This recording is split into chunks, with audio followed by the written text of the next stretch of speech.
I have been playing Minecraft for 13 years.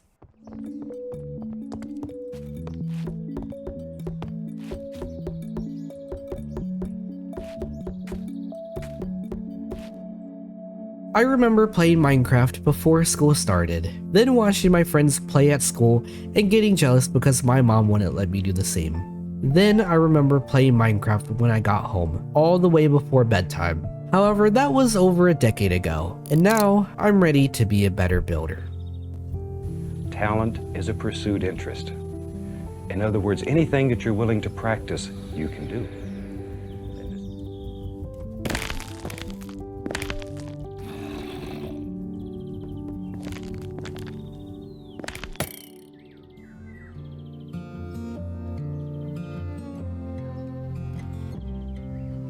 Wow, wasn't that an entrance? Oh, there's whatever this is in my way. Hold on, come back to life, buddy. There's multiple of you, come back to life. And you sitting down, come back to life. Boop.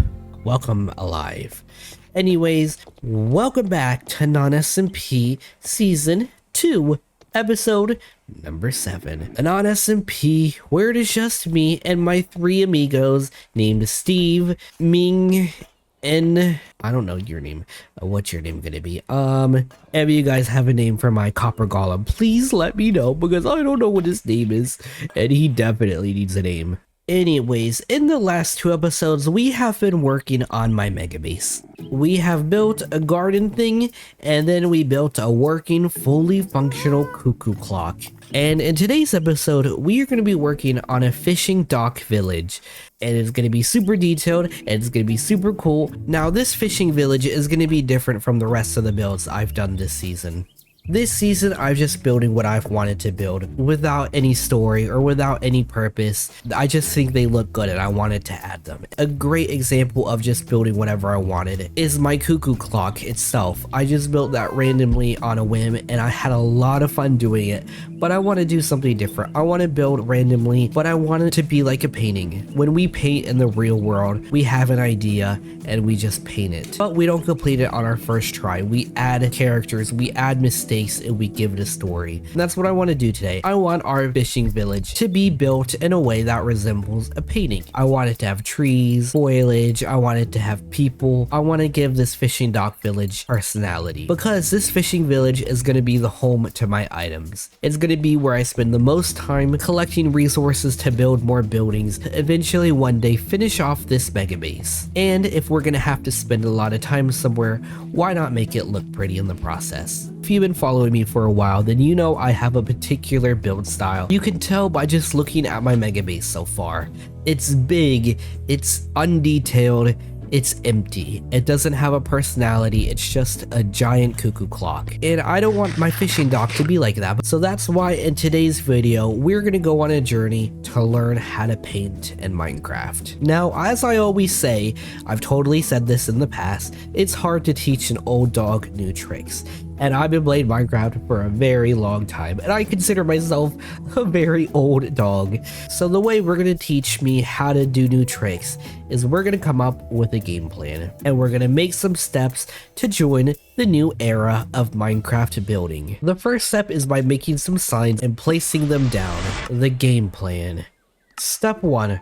We have to do research. This new era of Minecraft has been around for about a year now, and I've seen it all over Instagram, Pinterest, Facebook, whatever, so on and so forth and what have you. So I think to figure out how to join this new era of Minecraft, we have to do some research and see how everybody else does it. Step number 2, color theory. To do modern building, you have to learn all about texturing, and the only way to learn about texturing is to learn about colors. How colors look together, how colors match together, how they contrast together, and it all leads back to color theory. Step number 3 is we have to practice. Like Bob Ross said at the beginning of this video, practice makes perfect. We're gonna have to try some test dummies, some test builds, and we're just gonna have to practice and keep on practicing. Step number 4, which is my personal favorite, is we have to add some personality to make our fishing village pop out from the rest, because I'm awesome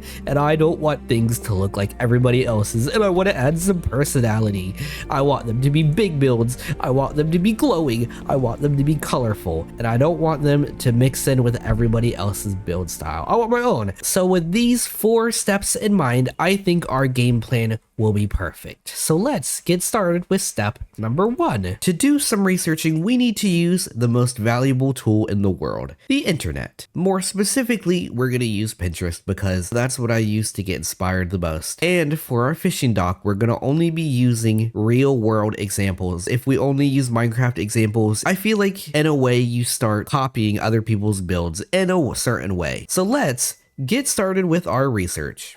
Now we're gonna get some real world examples, and I like this photo right here. Let's zoom in some. Okay, we're getting some knowledge. It looks like every face of the build is kind of just plain. There's a lot of windows everywhere. It seems like the higher you get up, the less detail there is, and at the bottom is where the most details. There's a car, there's some fishing supplies, there's some boats here and there. The dock has a rail, there's signs. The houses are closely compact together, almost they look like they're touching. Okay, so this photo is a good one to keep. So let's save this to a fishing village board I have created. And now let's look at some more.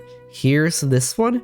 The same thing going on. The walls are very flat and undetailed. Fishing villages all seem to be kind of old with vegetation growing on them and a bunch of plants on the dock. Okay, so we're just gonna spend some time scrolling and creating a Pinterest board so that we can use for inspiration. Okay, it's been a little bit later and I have a full board of reference photos we can use in our build. I'll just scroll down some so you guys can see what we're working with. It's the same style as before. There's very little detail, and the detail that there is, it's on the bottom, but every house is very worn down and has vegetation all over it. Okay, so now that we're done with step number 1, it is time to move on to the next step.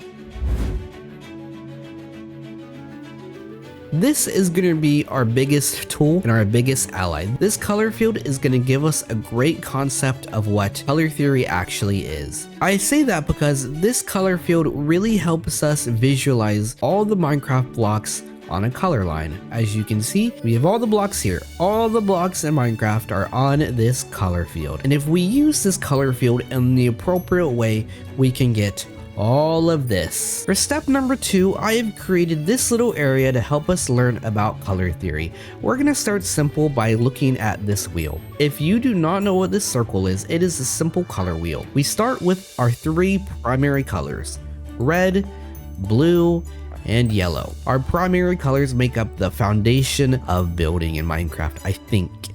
I'm pretty sure it does. Actually, now that I look at it, I have all 3 primary colors on me. My hair is yellow, my shirt's red, and my pants are blue. Anyways, back to the color wheel. If we mix the primary colors together, we get the secondary colors, which are green, purple, and orange, and these 6 colors basically make up the whole color wheel. Yeah, this information we need to know, because then if you start, then you can start mixing colors around, and then you can get brown, and then yeah. Now if we come over here, we have what we call gradients. As you can see, this is a gradient going from light gray to white, and then here we have light gray going to dark gray. These are gradients. As you can see, the colors shift down one by one by one by one until we get to the desired color choice. If we fly up in the sky, we can see how that looks far away. If we look at this is another example of a gradient, except this time it's going from 2 different colors. It's going from cyan all the way to red. And then I also added another effect to show this is red, this is blue, primary colors, it makes purple. This might not look purplish to you because it's supposed to be gray terracotta, but I can tell. I have a sense this has purple tones to it. So if we pull out that gray and keep pulling it out, we get purple. Now this is crimson, it's basically purple. Now that we have learned all we needed to learn about color theory and how it applies to Minecraft, that now means we are finally done with step number 2. We are now ready for step number 3, which is practicing. So the way we're going to practice and get a feel of how we want our fishing village to lay out is we're going to build one house and we're going to build one tree. And we're going to see how it turns out. So let's jump into a time lapse right now.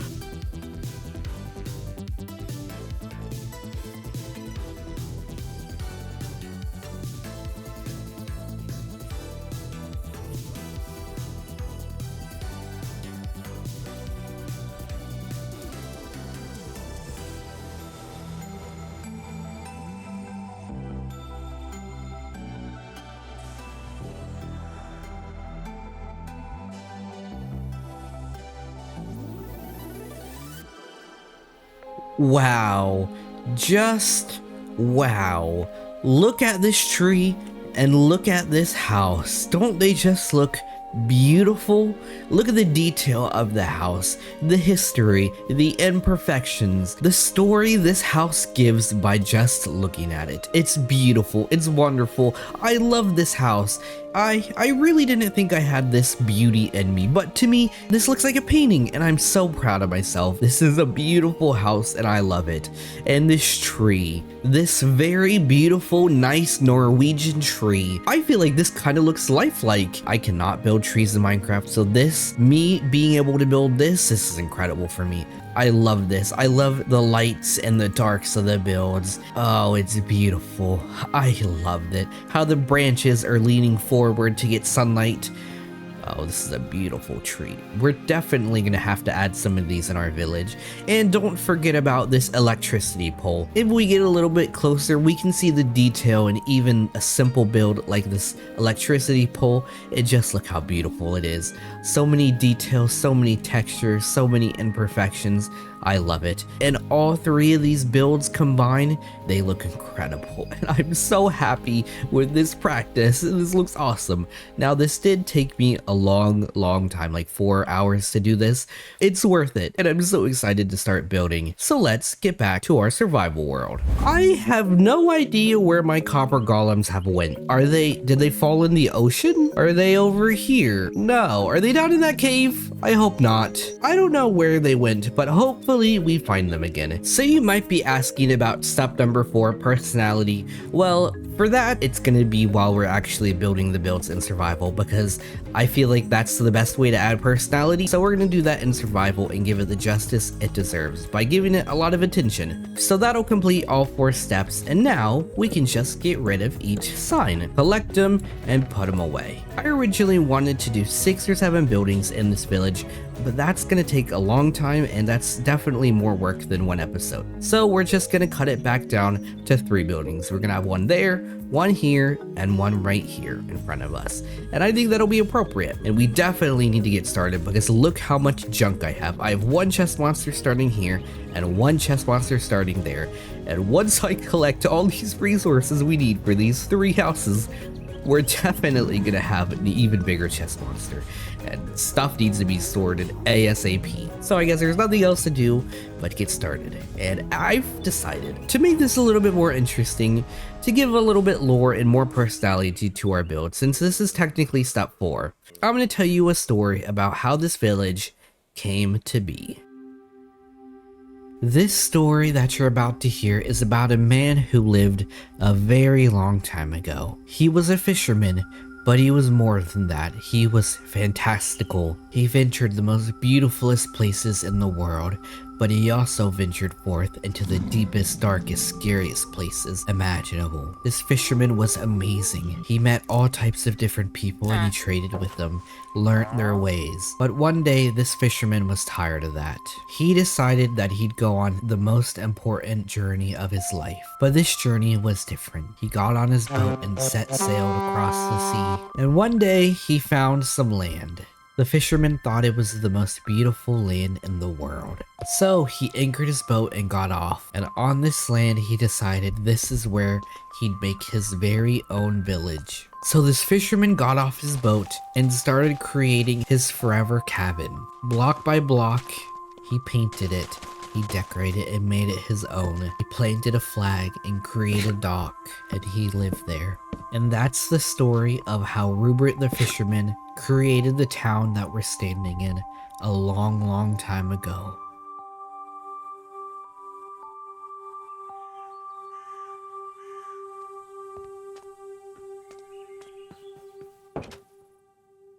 And just like that, a story about a fictional character has turned this build into something more than a game in Minecraft. It's now a feeling that resonates deep inside us and deep inside me. And I have nothing else to say, but thank you for letting me entertain you. And I hope to see you next time, because I cannot do the rest of these builds in this episode. This village, this dock, this story, I need time to flesh it out and really figure out what this village is, because I know what this is, and I need this to be on the same level. So thank you so much for watching today's video. But before we can end this episode appropriately, I have to say thank you so much for watching this episode and last episode and all the support I've been getting. It means a lot to me. It really does. And I'm so happy to see you guys enjoying what I am producing. But anyways, I'm an OrngeThundr. This has been NonSMP, and like always, let's go out with a bang. Oh, that feels incomplete. Hold on. We need to get somewhere high. Oh, there's my copper golem. What are you doing all the way over here? Are you solid? Nope, you're alive. Okay, oh, it's not a good look. Oh, anyways, let's go out with the, ooh, there's another one right there. Okay, anyways, let's go out with the bang.